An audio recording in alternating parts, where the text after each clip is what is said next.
ये खुदाऊं इतना पानी है देते पे डुबकू कहते पे बिल्कुल पहाड़ दी इंच वधे हैं।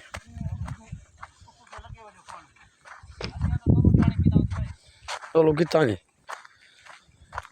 निकल गए।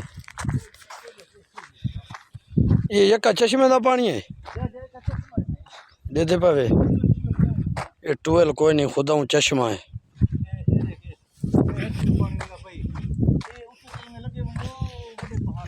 ये जा कह रही है काकू वाली तला सरदार उस्मान खान का रकबा है। ये बिल्कुल पहाड़ के अंदर आए वधे हैं। ये चश्मा दे दे पावे अच्छा पहले पींदे हैं पीवन किते भी ते ये हुण पाड़ी याद कदा नहीं थी पानी वांदा पाए तकरीबन 1968-67 किलो मेरी याद।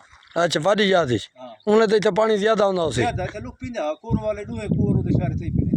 सही है उतो ते सारा ये पानी ना लाई दे इतना तो थोड़ा जरा तलाई मारे ना अच्छा तलाई मारो पानी निकल आंदे। हां ये बिल्कुल पहाड़ी इलाका है सारा पानी उतो ते लगा हुआ सरदार उस्मान खान का इलाका है।